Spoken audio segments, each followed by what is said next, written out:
నమస్కారం. ప్రస్తుతం మనతో పాటు శ్రీరూప్ కాస్మెటిక్ గ్రూప్ నుంచి senior surgeon and cosmetologist doctor Rajasekhar గారు ఉన్నారు. వారితో మాట్లాడదాం. Hello sir. Hello sir, hair transplantation గురించి కొన్ని డౌట్స్ అడుగుతూ ఉన్నారు. అందులో భాగంగా అంటే ఫస్ట్ అది కరెక్ట్ ఆప్షనా కాదా అని అడిగే వాళ్ళే ఉన్నారండి.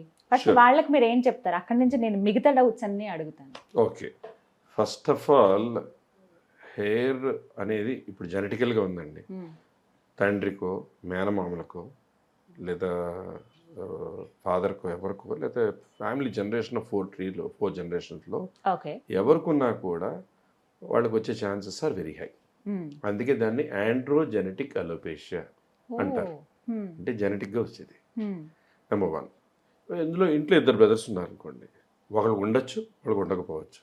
ఎందుకంటే వాళ్ళకి జెనెటికల్గా ఫాదర్ వైపు నుంచి క్వాలిటీస్ ఉంటాయి, మేనమామ నుంచి వచ్చిన క్వాలిటీస్ ఉంటాయి ఒక్కొక్కరు. అలాగా ఇప్పుడు నేనే ఉన్నాను, మా ఫ్యామిలీ ఉంది, మా తమ్ముడు నేను ఉన్నాం.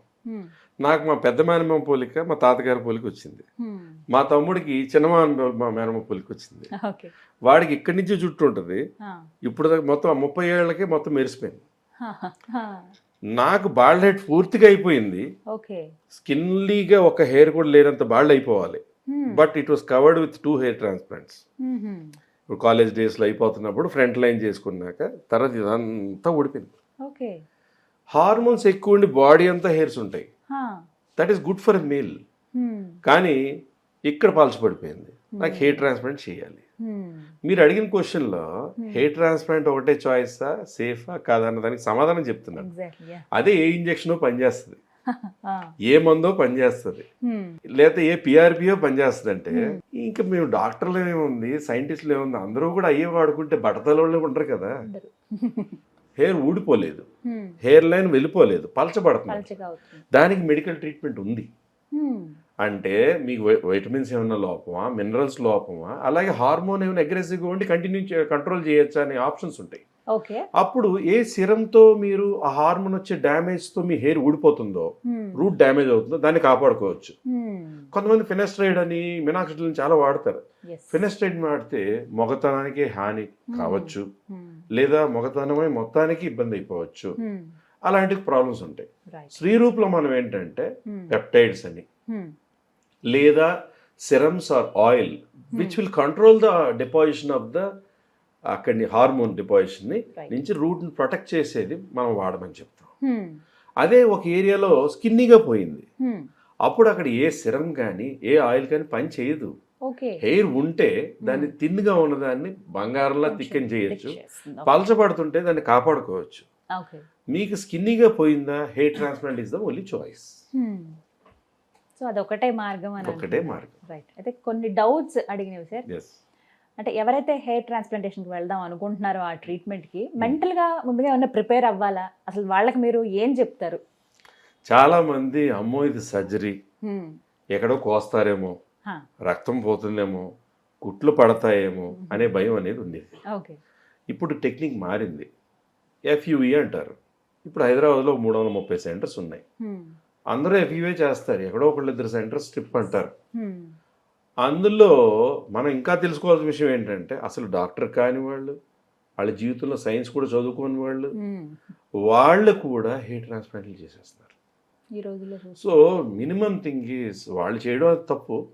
ఇంకొకటి ఏంటంటే మనం కూడా అట్లీస్ట్ ఎక్కడికి వెళ్తున్నామో వాడు కనుక్కుని ప్రాసెస్. ఎందుకంటే ఏదైనా ప్రమాదం జరిగితే చిన్న పెయిన్ వచ్చినా, చిన్న హార్ట్ రేట్ తేడా వచ్చినా మా దగ్గర సింపుల్గా హ్యాండిల్ చేస్తాం. అది ఇష్యూవే కాదు. కొంచెం హార్ట్ రేట్ పెరిగింది అన్నారు, కూర్చోబెడతాం, పల్స్ చూస్తాం, వెంటనే ఒక టాబ్లెట్ ఇస్తాం, మళ్ళీ 5 నిమిషాల్లో మళ్ళీ start procedure. Simple. Side effect ఉండద్దు, కాంప్లికేషన్ ఉండద్దు. పెయిన్ అంటే ఒక ఎనస్థీషియా ఇచ్చినప్పుడు పెయిన్ ఉంటుంది, లేదా ప్రొసీజర్ చేసేటప్పుడు పెయిన్ ఉండొచ్చు. కానీ శ్రీరూప్లో మనం చేసే ప్రాసెస్ ఏంటంటే ఎనస్థీషియా ఎక్కిచ్చే ముందు కూడా కావాలి ఎనస్థీషియా క్రీమ్ రాస్తాం అక్కడ. అది మసాజ్ చేసేటప్పుడు ఏమవుతుంది, ఎనస్థీషియా ఇచ్చే ఏరియా కూడా ఆల్రెడీ ఎనస్థెటైజ్ అయిపోయింది.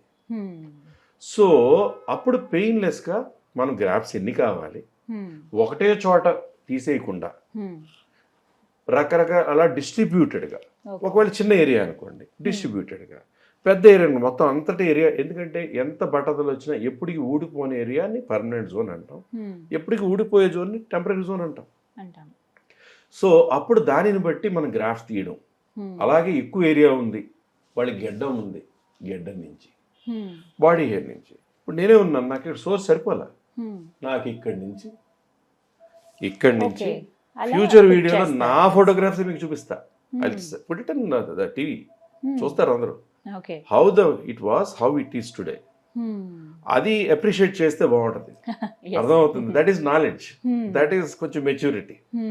సో అదేంటంటే హౌ డాక్టర్స్ ట్రావెల్ వాజ్ అనేది. ఇప్పుడు ఏముంది, కమెంట్ రాసేది ఈజీ, బట్ ఆ చదువు, ఆ స్కిల్, ఆ డిగ్రీలు, ఒక మాట అనడం అంత ఈజీ కాదు. అది లేని వాళ్ళే. So what I wish is, hair transplant లో అడ్వాన్స్ టెక్నిక్ కి చాలా తేడా ఉంది. సో గూగుల్లో అని, ఇన్స్టాగ్రామ్లో అని వాళ్ళ ప్రొఫైల్స్ చూసుకుని కానీ అక్కడికి వెళ్ళకూడదు. Number 1, because hair transplant is a procedure only. అమ్మో ఏమైనా అయిపోతుందా అని భయం ఉంటుంది. కానీ ఎనస్థీషియాలో చిన్న పిన్హోల్ మెథడ్తో ఎన్ని గ్రాఫ్ట్స్ కావాలని తీయడం, మళ్ళీ లంచ్ బ్రేక్ ఇచ్చినప్పుడు ఎనస్థీషియా రాయడం, లంచ్ బ్రేక్ నుంచి వచ్చేటప్పటికి అది మొద్దు బారిపోయి ఉండడం, మళ్ళీ అక్కడ గ్రాఫ్ట్స్ పెట్టడం, సాయంకాలానికి హెయిర్ ట్రాన్స్ప్లాంట్ అయిపోవడం. అది చిన్న ఏరియా అయితే 1 day, ఎక్కువ ఏరియా అయితే 2 days పడుతుంది. ఏరియాని బట్టి ఇక్కడి నుంచా లేదా ఇక్కడి నుంచో, బట్ ఇక్కడ అలాగే ఇక్కడి నుంచి కూడా తీసి పెట్టాలా అనేది సెలెక్షన్. డాక్టర్ గారు, అంటే ట్రీట్మెంట్ జరిగేది హెడ్ కాబట్టి చాలా సెన్సిటివ్ పార్ట్, ఖచ్చితంగా జాగ్రత్త తీసుకోవాలి. అంటే ఎవరైతే హెయిర్ ట్రాన్స్ప్లాంటేషన్ చేయించుకుంటారో ఫ్యూచర్ లో వాళ్ళకి ఏమైనా హెడ్ ఏక్స్ రావడం కానీ, ఇంకా ఏమైనా హెడ్ కి సంబంధించిన ప్రాబ్లమ్స్ కానీ వస్తాయా? చాలా ఇంపార్టెంట్ క్వశ్చన్ ఇది, చాలా ఇంపార్టెంట్ క్వశ్చన్ అడిగారు. ఇందులో ఏంటంటేనండి 3 లెవెల్ చర్మం ఉంటాయి. ఫస్ట్ హెయిర్, స్కాల్ప్ అంటాం. అందులో ఫస్ట్ పైన చర్మం, తర్వాత కొవ్వు, తర్వాత కండ, తర్వాత 10 పేపర్లు కలిస్తే సాగేటువంటి ఒక ఫేషియా అనే పొర, తర్వాత స్కల్ బోన్, తర్వాతే బ్రెయిన్. సో ఇంత గ్యాప్లో మీ పని ఎక్కడ జరుగుతుంది? ఆ 3 లెవెల్ చర్మంతో ఆ ఫ్యాట్ ప్లగ్ వరకే. అంటే పెద్ద పెద్ద వెజల్స్ ఉంటాయనో, నరాలు ఉంటాయనో ప్లేన్ కూడా కాదు. So we're taking graphs from that superficial plane. So దానివల్ల ఫ్యూచర్లో హెడేక్స్ అనో, అమ్మో బ్రెయిన్కి అయినా అవుతుందేమో, లేదా ఐసైట్కి అయినా అవుతుందేమో అని రకరకాలుగా ఊహల్లో చాలామంది ఉంటారు. ఆ భయాలు ఉండడం కూడా సహజమే. సో యాక్చువల్ ఫ్యాక్ట్ ఏంటంటే మనం చేసే ప్లేన్ చర్మం లెవెల్లో ప్లేన్, గ్రాఫ్ట్ తీసేది కూడా స్కిన్ లెవెల్లో. గ్రాఫ్ట్ హెయిర్ ఏ డైరెక్షన్లో ఉందో పంచ్ ఆ డైరెక్షన్లో లోపలికి వెళ్ళి రూట్తో సహా తీసుకుంటుంది. That is it. ఇప్పుడు ఎఫ్యూ అనే టెక్నిక్ ఇంతమంది సెంటర్స్లో 95% ఫేక్ సెంటర్స్ ఉన్నా, డాక్టర్స్ ఉన్నా, శ్రీరూప్లో చేసేది, ఢిల్లీ బాంబేలో చేసేది, టర్కీలో చేసేది, దుబాయ్లో చేసేది సేమ్ టెక్నిక్. అందరూ ఒకే గురువు దగ్గర నేర్చుకున్న వాళ్ళమే. Technique is all the same. Surgeon అయ్యి ఉంటే కొంచెం టెక్నిక్స్ మార్చుకుంటాడు, ఇంకొంచెం ఈజీగా చేస్తారు. ఇంకొంచెం ఇప్పుడు మీరు గూగుల్లో చాలా ఫొటోస్ చూస్తారు, హెయిర్ ట్రాన్స్ప్లాంట్ చేసిన ప్రతి చోట లైన్ లాగా ఉంటుంది. అది వేరే దేశాల్లో చేసాక కూడా ఒక లైన్లో చేస్తారు. But irregular grafts is the most important thing. ఇర్రెగ్యులర్గా చేయాలి, that's the most important thing. అంటే చేసినట్టు హెయిర్ ట్రాన్స్ప్లాంట్లో తెలియకూడదు. It should be looking natural. ఎవరైనా చూసి ఇతను నాటిచ్చాడరా హెయిర్ ట్రాన్స్ప్లాంట్ అయిందిరా అంటారు. శ్రీరూప్లో జరిగిన పేషెంట్ ఎవరైనా చూసి హెయిర్ ట్రాన్స్ప్లాంట్ జరిగిందని చెప్పలేరు. తెలియదు అనమాట, అది ఎక్స్పర్ట్ చేసేది అలా ఉంటుంది. అలాగే బీపీ, షుగర్, ఇతరత్ర అనారోగ్య సమస్యలు, హార్ట్ ప్రాబ్లమ్స్ కానీ ఇలాంటివి ఉన్నవాళ్ళు హెయిర్ ట్రాన్స్ప్లాంటేషన్ చేయించుకోవచ్చా? చేయించుకోవచ్చు. బీపీ కంట్రోల్లో ఉండాలి, థైరాయిడ్ ఉంటే థైరాయిడ్ కంట్రోల్లో ఉండాలి, షుగర్ ఉంటే షుగర్ కంట్రోల్లో ఉండాలి. హార్ట్ ఇష్యూస్ ఉన్నా కూడా వాళ్ళు బ్లడ్ థిన్నర్స్ వేసుకుంటున్నట్లయితే, బ్లడ్ థిన్నర్స్ వారం రోజుల ముందు ఆపితే వాళ్ళు కూడా ఎందుకంటే స్కాల్ప్ మీద జరిగేది, దానికి హార్ట్కి ఏ విధమైన లింక్ లేదు. ఒకటి అక్కడ వాడే లోకల్ ఎనస్థెటిక్ ఇన్ఫిల్ట్రేట్లో దానివల్ల ఎప్పుడైనా హార్ట్ రేట్ కొంచెం పెరగచ్చు అనేటువంటిది ఉంటే కూడా సింపుల్ టాబ్లెట్ ఒకటి ఇవ్వగానే వాళ్ళు కంట్రోల్ అయిపోతుంది. సో సాయంత్రానికి హెయిర్ ట్రాన్స్ప్లాంట్ అయిపోవడం, లేదా 2 రోజులు చేస్తే ఇవాళ సాయంత్రం అయితే రేపు మార్నింగ్ మళ్ళీ రావడం, మళ్ళీ రేపు సాయంకాలంకి అయిపోవడం. ఆ తర్వాత రోజు నుంచి 3వ రోజు నుంచి హెడ్ వాష్ స్టార్ట్ అయిపోద్ది. చాలామంది డ్రెస్సింగ్స్ అయ్యి కట్టేయాలంటారు. మన దగ్గర అసలు ఏ డ్రెస్సింగ్ ఉండదు, ఓన్లీ హార్వెస్ట్ ఏరియాకే డ్రెస్సింగ్స్ ఉంటాయి. 1 day తర్వాత డ్రెస్సింగ్స్ తీసేస్తాం. 3వ రోజు నుంచి హెర్బల్ షాంపూతో, కెమికల్ లేని షాంపూతో చక్కగా నీళ్లు పోసుకోవడము, షాంపూ ఫోమ్ క్రియేట్ చేయడం, ఆ ఫోమ్ ఎలా పెట్టుకోవడం చెప్పడం జరుగుతుంది. ఆ ఫోమ్ని వాళ్ళు క్లియర్ చేసుకుంటూ గుడ్డతో అద్దుకోవడము, చిన్న స్కాబ్స్లా ఉంటాయి. ఎక్కడైతే ఒక చెట్టు నాటామనుకోండి, చెట్టును రోజు కదుపుతున్న పాతుకోదు. అలాగా ఆ స్కాబ్ డిస్టర్బ్ కాకుండా నీళ్లు పోసుకోవడం, ఆ ఫోమ్తో వాష్ చేయడం జరిగేది. ఓకే, సో ఈ ప్రాసెస్ ఎలా ఉంది? This is the process. 15th day తర్వాత స్కాబ్స్, ఫారిన్ పేషెంట్స్ చాలా మంది వస్తారు మనకు, మిడిల్ ఈస్ట్ నుంచి కానీ, లేదా ఆస్ట్రేలియా, యుఎస్ నుంచి, లండన్ నుంచి వస్తారు. అలాంటి వాళ్ళు ఏంటంటే వాళ్ళు 3rd డేనో కూడా ఫ్లై అయిపోయినా వాళ్ళు 15th డే ఎలా క్లీనప్ చేసుకోవాలో మేము చెప్పింది వీడియో రికార్డ్ చేసుకుంటారు, కొంతమంది ఆడియో రికార్డ్ చేసుకుంటారు, లేదా షేక్స్ వాళ్ళు వచ్చారనుకోండి ట్రాన్స్లేటర్స్తో రాసుకుంటుంటారు. సో లోకల్గా వచ్చిన వాళ్ళు అయితే కనుక మా దగ్గరికి వస్తే మేమే క్లీన్ చేసేస్తాం. That's a simple process. అంతే. 15th డే నుంచి వ్యవసాయంలో ఒక చెట్టు నాటాం, చెట్టును వదిలేం కదా, దాన్ని పోషించాలి కదా కొన్నాళ్ళైనా. అలా 7 నుంచి 8 నెలలు ఏ షాంపూ, ఏ హెయిర్ సిరం వాడండి సజెస్ట్ చేస్తాం, ఏ హెయిర్ విటమిన్ వాడండి, ఒక్కటి కూడా సైడ్ ఎఫెక్ట్ ఉండకూడదు. అలాంటి సైడ్ ఎఫెక్ట్ లేని మెడిసిన్ మన వాళ్ళకి సజెస్ట్ చేయడం జరుగుతుంది. వాళ్ళు వాడుతుంటే ఆటోమేటిక్గా హెయిర్ గ్రోత్ బాగా రావడం జరుగుతుంది. అంటే ట్రీట్మెంట్ అయిన ఎన్ని రోజులకి హెయిర్ వాష్ కానీ ఈ షాంపూస్ వాడడం, అలాగే ట్రీట్మెంట్ అయిన 3rd డే నుంచి హెయిర్ వాష్ స్టార్ట్ అయిపోద్ది. 2 పూటలు చేయాలి. షాంపూతోనే నీళ్లు పోసుకోవడం, హెర్బల్ షాంపూతో ఒక స్పాంజ్ మీద నురుగు ఎలా చేసుకోవాలి, ఫోమ్ ఎలా క్రియేట్ చేసుకోవాలి, అలా అది చెప్పడం జరుగుద్ది. వాళ్ళు చేసుకుంటారు. 15th డే తర్వాత ఒకసారి స్కాబ్స్ క్లియర్ అయిపోయిన తర్వాత న్యాచురల్ హెయిర్ మన గుండి చేసిన తర్వాత ఒక 15 రోజులకి హెయిర్ ఎలా పెరుగుతుందో అలా కనపడుతుంటుంది మొత్తం. అప్పుడు దాన్ని మనం ఎలా పోషించుకుని 4th మంత్ నుంచి యాక్చువల్ గ్రోత్ స్టార్ట్ అవుతుంది. ఎవరికైనా ఏ టెక్నిక్ అయినా ఏ దేశంలో చేసినా కూడా చేసిన గ్రాఫ్ట్స్ అన్నీ కూడా ఒక 2 నుంచి 3 నెలల లోపల రాలిపోయి లోపలే రూట్స్ ఉండిపోయి ఆ రూట్స్ నుంచి ఫ్రెష్ హెయిర్స్ కొన్ని 4.5, కొన్ని 5 నెలలు, కొన్ని 6 నెలలు, కొన్ని 7 నెలలు, కొన్ని 8 నెలలు అలా వస్తూ 8th మంత్ కల్లా కటింగ్ వచ్చి అప్పటి నుంచి ప్రతి నెల కట్ చేసుకోవచ్చు, నార్మల్ హెయిర్ తో పాటు నార్మల్గా రంగు వేసుకోవచ్చు. Okay, everything. అంటే గట్టిగా ఇట్లా రుద్దేస్తూ ఉంటారు తల తుడుచుకునేటప్పుడు, అలాంటివి చేయొచ్చా సార్? అసలు 1 మంత్ క్రాస్ అయ్యాక నార్మల్గా చేసుకోవచ్చు, నార్మల్ హెయిర్.